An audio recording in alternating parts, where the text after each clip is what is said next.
Hey Stash fam, thank you for tuning into The World According to Stash. I'm Steve. I'm Ash. And we're Stash. And today, we'd like to invite you to the very first installment of That Struck a Chord.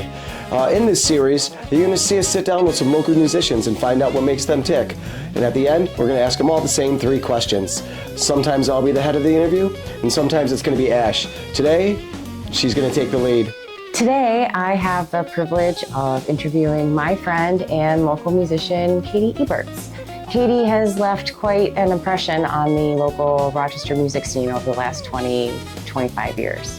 In the interview today, you're going to get to watch Katy and I laugh a little. We're going to talk about some experiences that we've shared together, and we're going to talk about music. And if you stay all the way to the end, you'll get to see something really special, which is Katy performing a song for us that she hasn't played in over 17 years.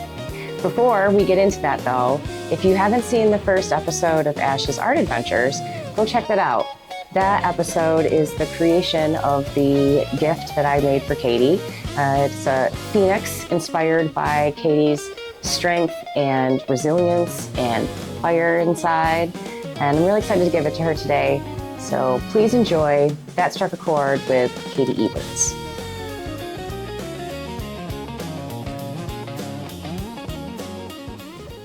Hey everyone, I am so excited to introduce you to my friend Katy. We're gonna have a great conversation today about growing up together and our friendship and some music. But first, I'm going to give her a present that I made her. I'm so excited because I have no idea what this is, but I feel like you've been asking me these questions for months now. So the anticipation.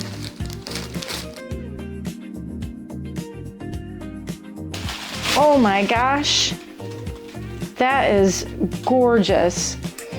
Gorgeous, and all the things that I love, music and cupcakes, yeah. And this looks like, it's like a phoenix. Sure is. Yep.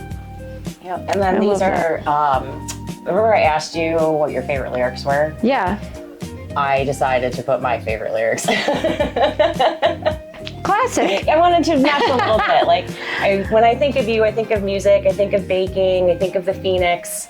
And then I wanted this to be kind of like a little mashup of the two of us, so I snuck those in there because I feel like they're appropriate. Maybe I think that's a good idea. Yeah.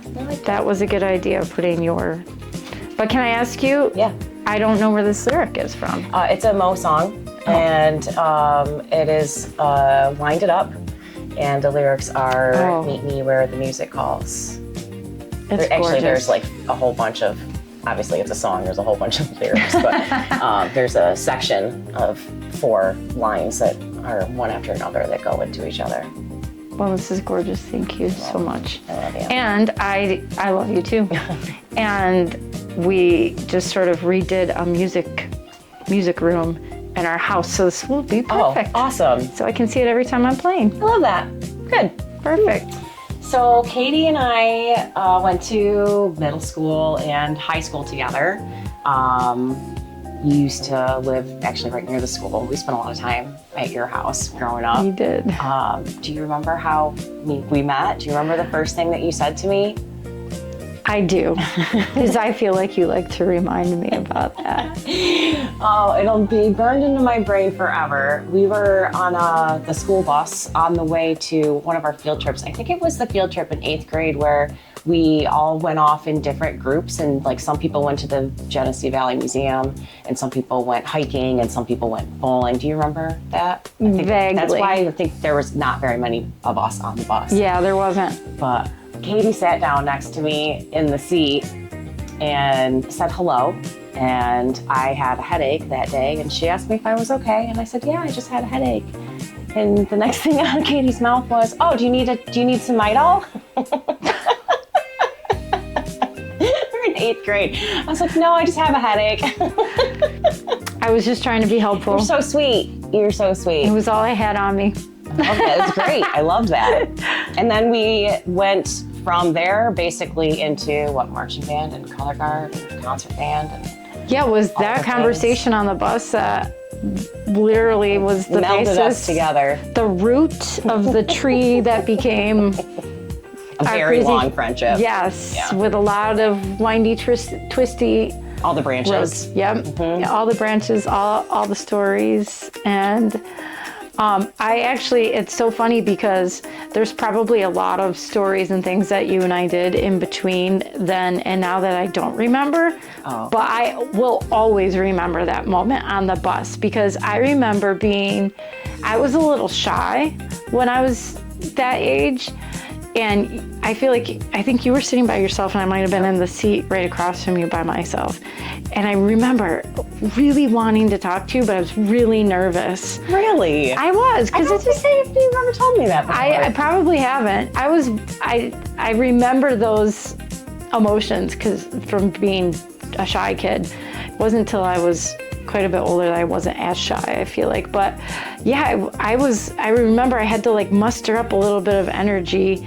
But when you said that you weren't feeling great, I was like, oh, in my mind, I have the perfect response to that. Now I have something to say. Love that. And then I feel like from that moment on, you were easy to talk to. Who knew that teens' menstrual cycle would bring kids together?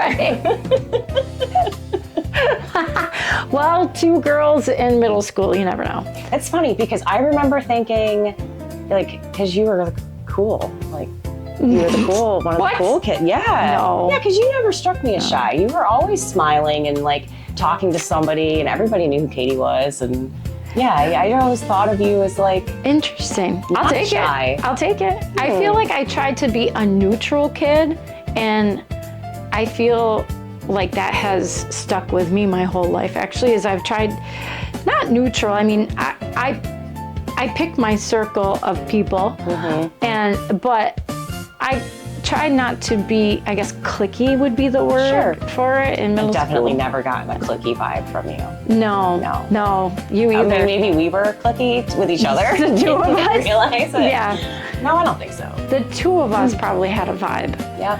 But yeah, I never really felt in my mind I had a reason to dislike anybody until they gave me a reason, kind of like, innocent until proven guilty. So until you do something that's not nice to me, then I might start to not, be so neutral around you. But thank you for calling me cool. Yeah. I'll take that. I still think you're cool. Thanks. I feel like the 2 of us were very cool. We made a good team. We were, and we got along so well. And obviously, because you were neutral. Yeah, it's called balance. It's called balance. But I feel like I knew very shortly after that we were going to be friends for a long time. We were so tight. Yeah. All through like the rest of that year, which wasn't a lot because I think it was towards the end of the year. And then 9th grade came and we were like inseparable. Yep. For a long time. Like years. And even after we graduated a little, right? Yep. Into after graduation, and then we lost touch. Yeah, kind of how people do. What, you remembered something? I remember when we reconnected. Do you remember where we were? No. Okay, so I don't know why I'm nervous about this. No, it's great. I was bartending at the Pittsburgh pub and living at home in Stanley. Oh my God. And you were working at, is it Northfield? That's right there? Northfield Music? Yep. Just basically right next to the Pittsburgh pub. And you came in to pick up food and I was bartending and we were like, oh my God, where have you been for 3 years? Where have you been for 3 years? Oh, are you still living at home? I'm still living at home. Wait, we're living at home and driving an hour to work, and you were working at the House of Guitars too, so you were also taking the trip all the way out to Titus Ave all the time. Yeah, on different days of the week too. Yeah. That's right. And in 2 days, we had an apartment. Yep. Yeah. This is stupid. I just knew that you would want to come up too. I was like, I know if I want to come up, she's gonna want to come up. And then I feel like when we were in that apartment, we really started like growing up. Oh yeah. And growing up together, and you were such a huge part of like what I feel like is really the beginning of my music career per se, because I played music in school obviously, and there was like 2 places you could play in Canandaigua. Sure. And I played those 2 places over Yep. on repeat. And I knew I had to, come to Rochester where there was going to be some more places for me to play music. And I was like really eager to write songs. And you and I got that apartment together. And I was like, little does she know that she's going to be subject to all of my early songwriting, bad, good, all of it. But I played every new song I wrote for you first. Yeah. You were the first one. It's very exciting. I loved it. You actually helped break me of a little bit of the stage fright. Really? Yeah, because practicing it in front of someone first always helps. So to get it out in front of you first helped me get it out in front of the bar crowd.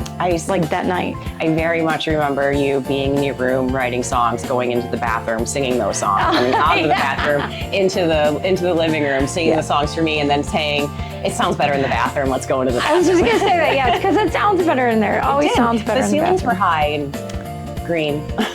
And very, very green. No, they were purple. Excuse me. And there was green and purple. That's right. The green was the fixtures. Yeah. It was the toilet. And not just the fixtures, like, the toilet, the tub, like the porcelain, the toilet, the tub, the sink. Yep. Radioactive green. Mm-hmm. So Katy decides, I'm going to paint the walls bold, deep purple, and then all of the trim black.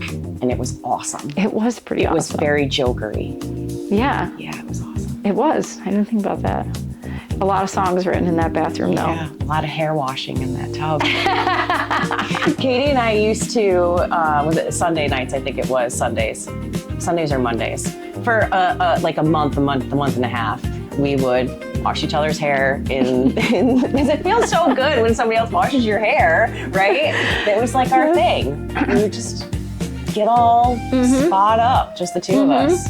Wash my hair, I wash Katy's hair. It kind of reminds me of the time that we made our own air conditioning system for each other. Oh my God. So this apartment didn't have any sort of air conditioning either, and it was ungodly hot. There were no windows across from each other. There was no cross breeze. There was no movement. It was too big of a space. Stagnant air. Yep. And on the third floor. And I came up with this idea, I think, partially because I got really, really, really sunburned. Yep. Because I went up on the rooftop in my bathing suit. Did. And a lot. We used to do that a lot. I fell asleep. Oh. On the roof. I fell asleep on the roof and felt like I had to peel myself off. I was so burned. So I realized then if you douse yourself in aloe and then lay in front of a fan, it has a cooling effect. The fan was the second part. We started with aloe and magazines. And we were fanning each other with the magazines. We advanced to the fan. And then you were like, well, wait, why don't we just use the fan? Yes. Oh, Katy's thinking. Yeah, I figured out that, even if you're not sunburned, you just lather up in some aloe and you get some air. Just like, aloe me. Yep. Aloe you. Yep. Fan.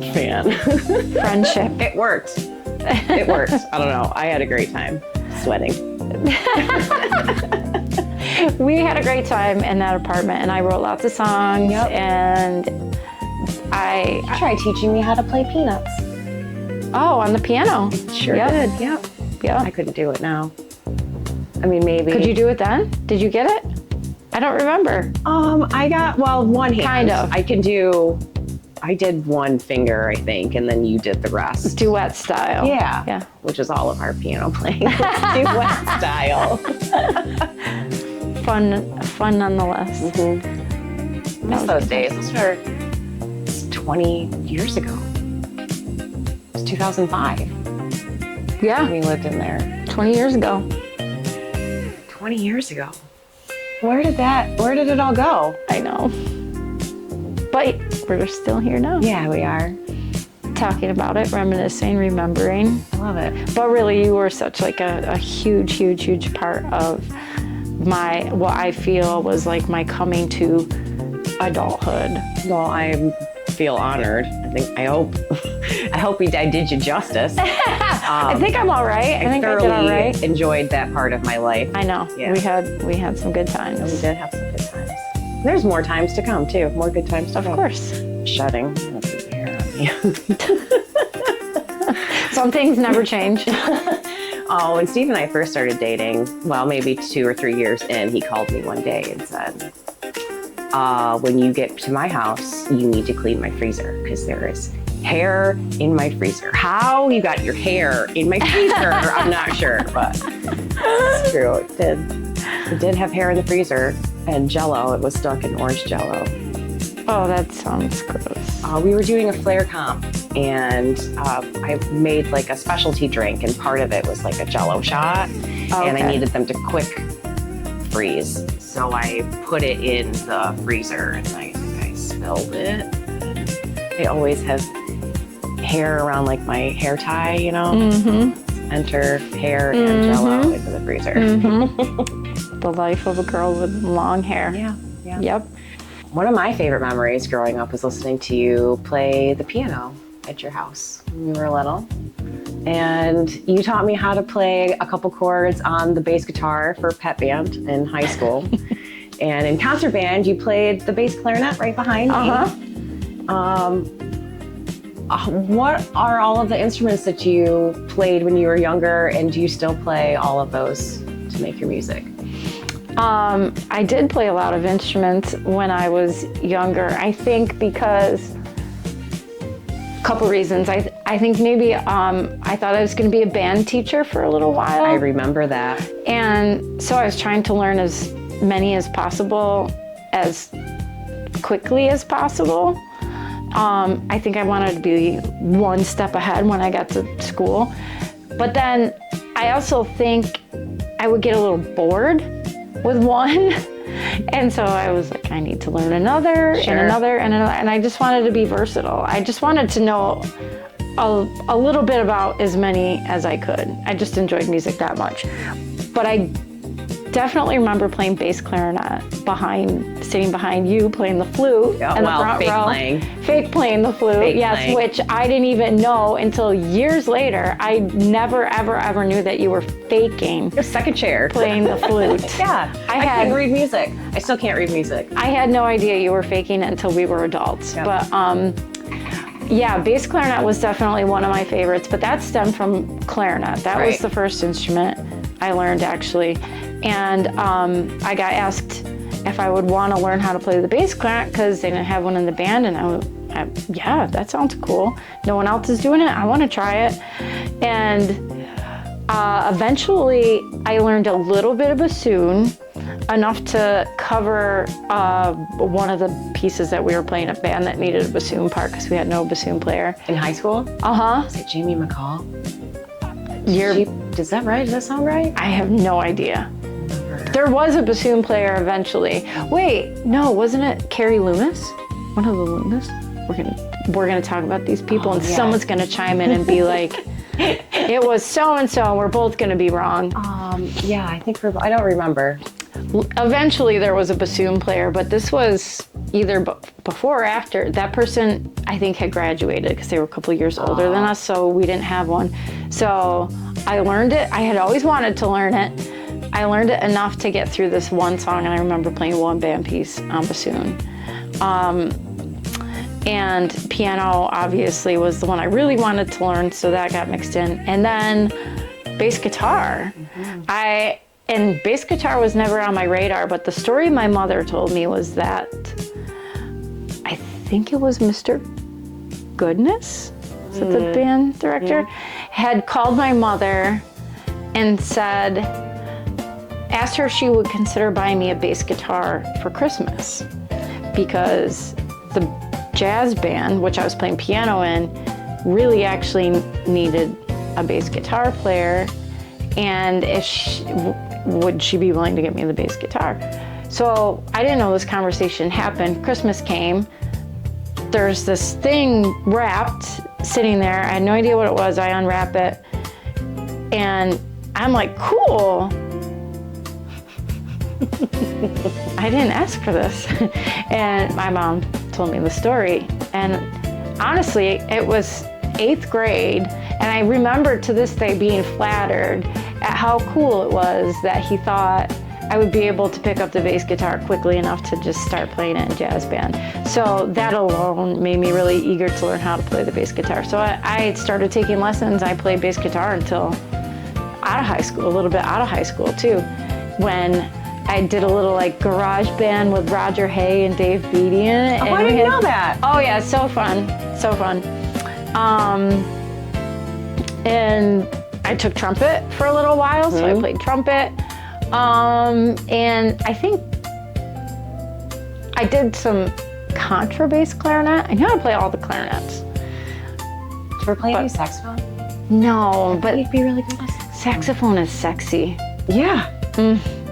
I wish I played the saxophone. When Gavin was little, then whenever there was like a song from the 80s when the saxophone was real heavy, he would be like, "Oh, Mommy, that's an old-timey song." It's just like Jerry Rafferty going to town on his saxophone solo. It's really not Now an it kind of- old-timey song, but He's kind of right. he is now. He is right now. Yeah, now Now he's it right. is. Then he was No, not he right. was very wrong. Then that was extremely offensive. Yeah. I'll talk with him about that. Should. Yeah, so now though, I mean, I married a bass player, so I still have bass guitar in my life. And I let him play it because he's so much better at it than I ever was. But I love that I have music with my husband too, that we can do that together. Brian's an awesome musician. And I enjoy playing with him too when I get the opportunity. And usually I'm playing piano or guitar. Sometimes we do a little duo thing, but primarily right now I'm playing piano. And sometimes I play with this little duo with my friend Barry Jensick, and I get to play guitar too, because I found that I really have a deep love for guitar that I didn't think I was gonna have early on. It was kind of an instrument I picked up out of necessity because I really wanted to write songs, and I can't really travel with a piano, and I was like, every time I had an idea for a song, there was no piano for me to sit at, so I decided to learn how to play guitar because I could carry one around with me. So I don't know if you remember when I used to bring it to school with me. I remember. And I'd sit out in the hallways and play, or out in the courtyard and play, and that's where my songwriting sort of started. And so I enjoy playing the guitar as much as piano, I would say, probably. And both of them are really great creative outlets for me, and sometimes I'll sit at the piano for a while and try to work something out, and if it doesn't feel quite right, like it's not quite coming to me the way I need it to, I'll switch to the guitar and see if that gets things rolling. Sometimes that helps. I love that. Yeah, that's what works for me sometimes. Or sometimes I just need to put them both down and walk away and come back to it an hour Fresh later. eyes, we call them here. Fresh eyes. Yeah, that happens a lot too. It's a lot of instruments. It is, yeah, it is. And my parents were so tolerant of it all and so supportive. They were great. They were great about it. And the way they used to get me to practice was they would ask me to play a certain song, one that they liked, and they would be like, play that one song. And then they would call it out. My dad always loved to hear Moon River. Talk about old-timey. Moon River, Henry Mancini. And they would be like, that sounded so good. I want to hear it again. So I play it again. And That's some good parenting right there. trickery. It's like that happens, you end up a musician. And then my parents spend 4 years yelling at me to practice and me skipping my band lessons. And then I have to fake play through a concert band. Yeah, I know how to play C, and I know where it is. I know where C is on the staff. So when that comes around, I'll hit it. I only know what you're getting. Please don't ask me to play in front of people. It has to be something you want to do, though, too. Yeah. Which is so silly because now as an adult, I'm like, oh my gosh, I had an opportunity to play all these instruments and to play the piano, and I just couldn't do it. You tried. You let me try to teach you to play some bass guitar. Yeah. And Well, some it was very piano. different when your best friend is teaching you versus your mom or your band teacher Right. or a stranger at a music store or whatever. Yeah. Yeah. All that. It's a little more comfortable with a best friend. Yeah. For sure. I remember the first time sitting in a lesson with a new teacher that I hadn't had any interactions with before, because playing in front of people can be super nerve-wracking. And it felt like a concert to me every time. It felt like I was sitting down to play a concert for a new person every time. So I get that. Super nerve-wracking. So nerve-wracking. It's still nerve-wracking to me. So I actually deal with quite a bit of stage fright, Really? believe it or not. You mask it well. Yeah, that's called Jack Daniels and hydroxyzine. Yeah, that's how that works. Oh, Secrets boy. out. Still the Jack Daniels, huh? He never fails. He never fails me. I am not a Jack guy. And even when he does, I don't learn my lesson. Yep. I think one of the when we first moved together, we went to poker, that first night of poker, Yeah. you drank a pint glass of Jack Daniels. I got to drive your Xterra home that day, your red Xterra. Funny, I don't remember. We had a good time. And then I got you home and you slipped it off, and apparently I'm still drinking the Jack, Yeah, so it works. like I said, some lessons are never learned. I love that. So you play all these instruments and all these different genres of music. What's your favorite genre to play? That's a great question, because you're right. I do love a lot of different genres of music, and I wish my live music was like the music that I write and play with bands. I always wish it was different than what it turns out to be, which sounds terrible.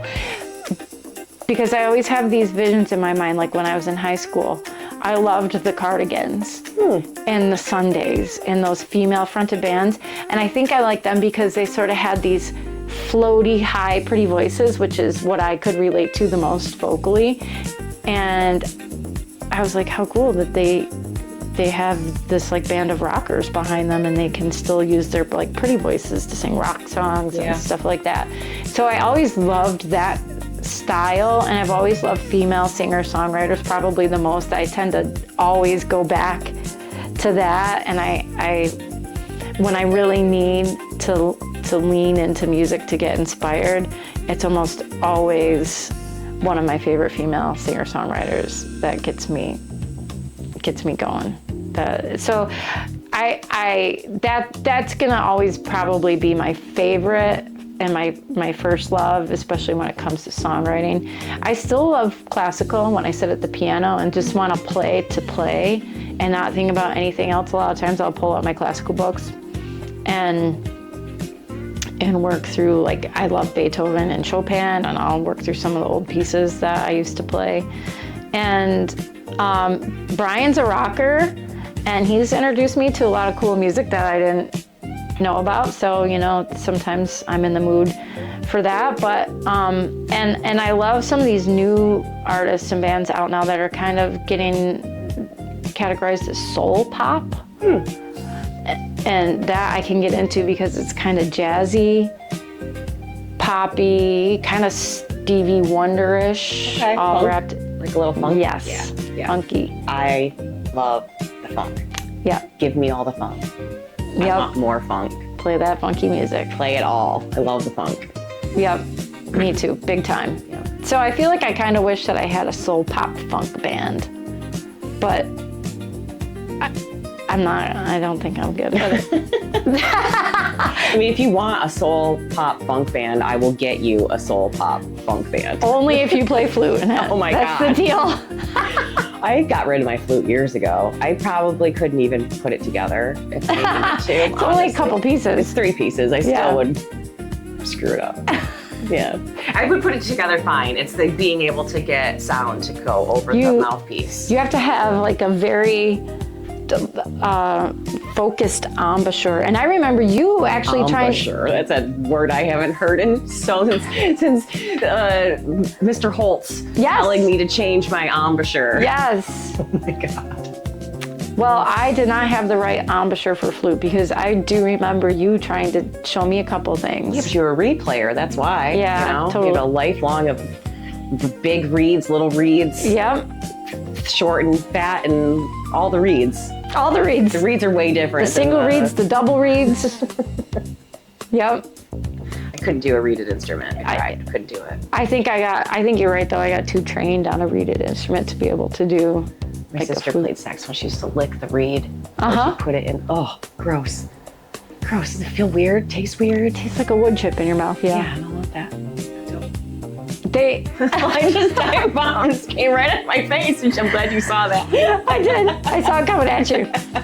In the fear in my eyes. Yeah. It's too funny. You reminded me though, the reeds. So they used to make flavored reeds, and I used to get them at Mobile Music. It was a thing, and it was actually, in hindsight, probably grosser than Probably just really the reed bad. itself. Like, Yeah, who knows what was in it? I doubt it essential was oils. natural flavors. Yeah, or essential oils. Yeah. Because they were also the color of the flavor. So I remember getting pink a lot, which was like bubblegum, I think. ew. I know, a bubblegum flavored wood chip. I know, like I said. Pass. Yeah. I'm not interested in that. I don't know, I remember the pink ones the most, but I remember getting a box from one time that they were rainbow colored. And they were all these weird, like, fruit stripe flavors. gum? Yeah, like, Remember fruit stripe? Mm-hmm. It tastes great for 12 seconds. it's kind of what it was like. Yeah. Gross. The random things you think of when you get talking about stuff from back in the day. Yeah, embouchure. Embouchure. So I've had so much fun talking to you. I could talk to you for hours. It's really easy. Days. So we have so many experiences and stuff that we've shared in the past that we probably should wrap this up soon so that we're not boring everybody to death with our inside jokes. It was normally, or in the future for all of our segments, we're going to be ending That Struck a Chord with our 3 questions. But first, I would love to hear you play a song. I would love to play a song for you, and I'm excited to play this song because I wanted to play it the day of your wedding. I was really super nervous, so I'm actually glad that it didn't come to that. I don't know why I was so nervous. I've played so many songs in front of you, maybe just because it's been so long. Well, and also, you used to play them for me in our little apartment, And not not 250 hundreds. people. Yes. I get that. Yes, and this song in particular was written literally 20 years ago, and it's probably been at least 17 years since I played it. Is it really? It's been a long time. I don't know how long I played this song for, but I felt like back in the day, I played it every time I played out because I really enjoyed the song. And you used to ask for it a lot, not by name either, because so you used to call the song the bathroom song, and that's how everyone came to know the song was the bathroom song, which would insinuate that it would be about something that no one would want to hear a song about. But it's actually just because I wrote the song in the bathroom and I made her listen to it before anybody else, like usual, in the bathroom because, like we said earlier, it sounded so much better in there. And so every time I play the song, I play it for her in the bathroom. That's where I practice it. And it had such nice natural reverb. It was so much easier singing there. But the actual name of the song is Hard to Know. And it's basically a love song. And it's about a love song with some questions, but ultimately knowing that there's an underlying mutual feeling of love there. And so the song was almost sort of like a dedication for me to a person that you love, you know. Yes, there's questions, but I know that you love me and I love you. And so it's called Hard to Know, but affectionately nicknamed the bathroom song. So I'm going to give it my best shot. I played it for Brian. I made him be my listener that day because I was like, I have to play it in front of somebody before I do this. Awesome. So, all right. So here we go. I'll do my best. So excited.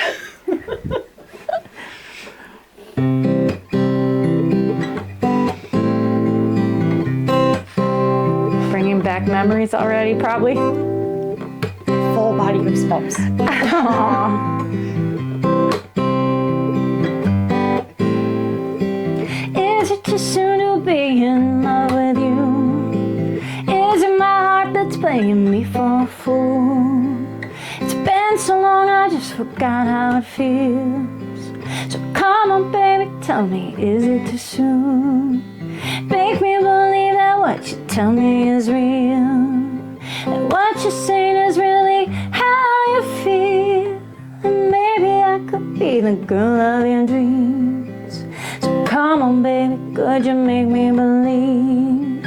I know you think I'm strong, but for you I'm weak, you know. 'Cause sometimes it's so hard to know. When I think I know myself, I lose control. In my heart, it just takes a hold. And I'm led into a place where it's so hard to know. What will it take for me to win your heart? 1,000 kisses or a few nights apart.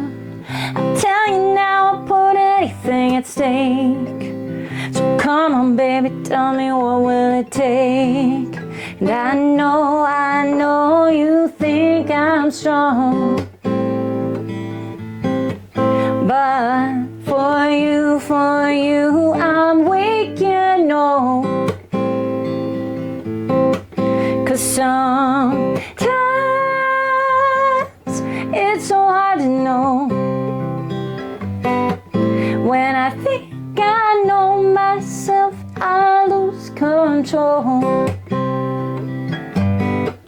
In my heart, it just takes a hold. And I'm led into a place where it's so hard to know.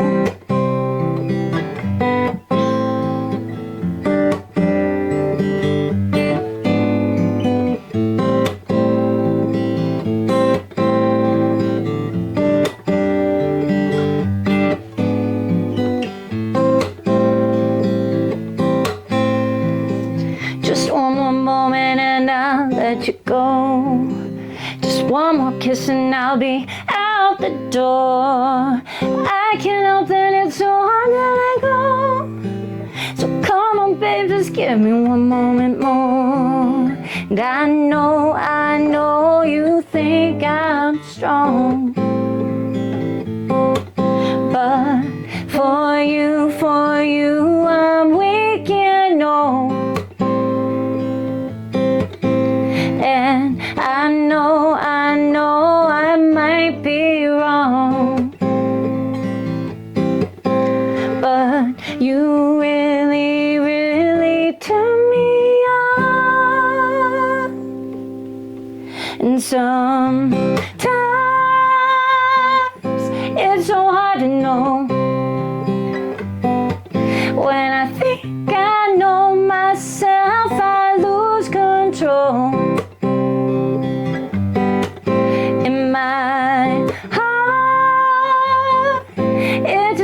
A hold, and I'm led into a place where it's so hard to know. It's hard to know. It's hard to know. It's hard to know. Oh, it's hard to know. It was so good. I knew all the lyrics and I didn't realize it. I haven't listened to it in so long. It just, in my head, I was like, oh my God, I know all these lyrics. I know them all. muscle memory. Beautiful. Thank you. I love you so much. I love you too. Thank you. I'm glad that you didn't get to play at the wedding and get to just serenade. I know.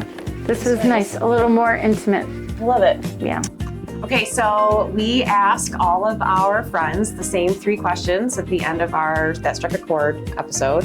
I would love to hear about what your favorite show that you've ever been to as a fan, ever witnessed, your favorite show as a performer, and who would you sit in with if you could sit in with any person, dead or alive? So I think these are really, really, really good questions. When you sent them to me, I was actually really excited about them and excited to answer them. It got my gears turning right away. And I feel like the second 2, I knew pretty quickly. The first one was actually really hard to answer because as a musician, I think you have a lot of favorite performances, and it sort of depends where you are in your life in that period of time too. You know, I had a favorite performance as a kid, later when I might have been going through this or that at this age. And so that was a really hard question to answer. And I don't think I could narrow it down necessarily to just one. But when Steve said, the show that made you just go, oh. And immediately I thought of the very first concert I ever went to. And it was a big concert for a kid. I was 5 years old. It was 1988, and it was the Beach Boys at CMAC in Canandaigua. And I love when people ask me the question too, what was your favorite concert? And I love asking that question to people, or not say first. What was your first concert? I think it's cool to say that. My first concert was the Beach Boys. And very cool. I had that moment, but when I first had it, it was because I realized I had a huge crush on Brian Wilson. Adorable. Oh, I just see a little 5-year-old Katy swooning over Brian Wilson. I was sitting on my dad's shoulders. My dad had me, he was standing up and he had me on his shoulders, and they had thrown beach balls out into the audience at this time. So that's why he put me up on his shoulders so I could try to hit the beach balls when they came by. And that's when I got a really good look at Brian Wilson, and he was wearing these bright blue. I'm looking for the blue they are. It was such a bright blue, like balloon pant with hot pink triangles all over them. Definitely 1988. Oh my gosh. And I, 5 years old, and I was like, I love that man. But also, he had such an energy on stage, and the whole band, it was huge. And the sound they made was huge, and it was just fun. It was really, really fun. The overall vibe of the entire concert was just really, really fun. And in hindsight, I think that concert very well could have ignited that fire in me to want to be a performing musician, because who wouldn't want to have fun and do that on stage? It was like a big summer party. So I think that would probably be my favorite performance. As a spectator. My favorite performance as a musician actually happened at the same exact place. It was at CMAC in Canandaigua. And at the time, I was playing with my band Tegan and the Swedes. And we were asked to be the direct support for REO Speedwagon. Oh. Yeah, which was a huge, huge, huge deal for us. And by that point in time, I think it was 2015 when we did that concert. So 10 years ago. I think that's right, early 30s. I don't know why it feels like longer ago than that right now, but by that point in time, I had seen a lot of concerts on that stage. You probably had too. Yeah. You and I have been together to some concerts at that stage. And I remember the chaos of putting it all together, because we got asked to do it with the same week it was happening. So we only had 5 days notice. So we're prepping for the biggest performance of our life in 5 days. and I was the contact person for the band. And so everything was very chaotic from start to finish. I have to be here, I have to sign these papers, I have to talk to this person, that when I finally got on the stage, I just had this moment where my head literally felt like an explosion, like in the best way possible though. Like, holy cow, I can't believe I'm standing here on this stage where some of my favorite artists have stood and played, and I've watched them from the crowd. And now I'm gonna have a crowd of thousands of people watching me play before REO Speedwagon. Like, how freaking cool is that?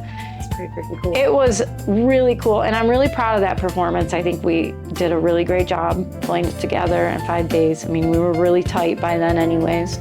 And REO Speedwagon was a pleasure. They were so kind. They were so genuine. They watched our performance. They complimented us. We ate dinner with them. They were just really, really, really nice guys, which, you know, kind of never know what you're going to get in that situation. So that whole experience was like no other experience I've ever had. And to answer your third question, if I could play with any band, musician, dead or alive, I would have to say, I mean, the sole person that sticks out in my mind is Christine McVie, obviously from Fleetwood Mac.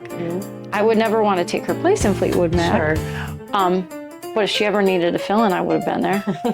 And it breaks my heart to say I've never actually even seen them live, even though I played in a Fleetwood Mac tribute. They're one of my favorite bands.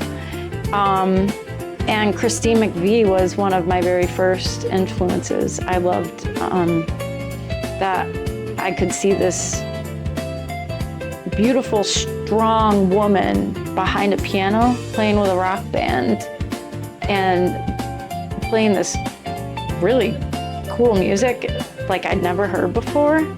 And I remember thinking, yeah, I want to do that. I want to do that. And I wish I would have got to see her play live. And I can tell you that ever since she passed, even to this day, it's still really difficult for me to listen to her sing. Really? That one was hard for me. I've never struggled with celebrity deaths per se, but she was such a huge part of my inspiration musically that it is still really hard for me to hear her voice and not be sad. I mean, I love to hear her sing. I wish she was still with us, but if I had the opportunity, I'd love to just play with her. Sure. You know, and talk to her. I think actually her and I have a lot in common, and I think it would, I'd have a really great time just crying about what it was like to tour and play with those people. And I would go to that show. I would watch you and Christine. Thank you. Absolutely. That'd be fun. That was a quick, easy answer for me because she was just so huge for me musically, just as an inspiration, as a songwriter, as a female, and all the things that she dealt with as a female in the rock scene throughout the 70s. The band had a crazy drama happening all the time. It's like exhausting just to even read about it. Can you imagine being in it? Yeah, no, I don't know how she did it. I don't know how she did it. Gracefully. She did it gracefully. That's a great word for it. Yes, she did. And just her songwriting, the songs that came out of those years, I mean, those were some good songs. Yeah. So, yeah, that would definitely be my first choice. That's a great answer. Thanks. I love that. Thank you for the great questions. Oh, thanks, Steve. They're all Steve's. Yes, thank you, Steve, for the great questions. Good with the questions. Yes, those were great. And thank you for having me here. I love any time I get to spend with you. Same. But this was really fun. I hope you come back. Come back. I would love to come back and sing me Head Over Heels. Okay, you got it. I'll practice. It's probably been 17 years, but I have your album around here somewhere. That first album that she had. I don't even have a way to play a CD anymore, I don't think. I have a CD player in my car. It doesn't work. In fact, there's a CD in it, I think, that I can't get out, but it does exist. I know I have a copy of that CD somewhere too. I would love to just sit and listen to it someday because I haven't heard it in years and years. But I will always hear those songs and remember the times that I wrote them and played them for you first. You were my first listener, so thank you. I'll be your permanent first listener. You call me anytime you have a new song you want to Be careful what you wish for. a little bit. Well, thanks for coming. Yep, we'll do this again for sure. And thank you again for my lovely, Oh, yes, absolutely. my lovely Phoenix I'm glad you like it. that I will hang in our the music room. I love it. Maybe it'll inspire some more songs. Thank you. Absolutely. I love you. I love you. That was so much fun. And I hope that you all enjoyed the interview as much as I did. Katy and I could go on for hours and hours.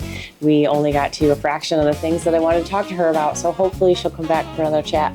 If this was your first time meeting Katy today, you may not know that not long ago she was paralyzed in a car accident and we almost lost her. Feel so lucky to have her here and to be able to have done this with her today. So, as you could clearly see, the girls, they did a great job. It was so much fun to watch. The chemistry between them, undeniable. But my favorite part of the day was something that you guys unfortunately did not get to see, and that was Katy driving herself here and walking herself into our studio, which after her injuries, some said that may never happen again. So we're really lucky to have her here with us today.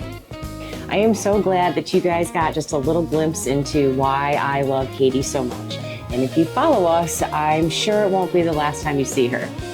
Fingers crossed. Thank you so much for joining this circus. And being our companions on this ride. Just know that to us, You are never not awesome.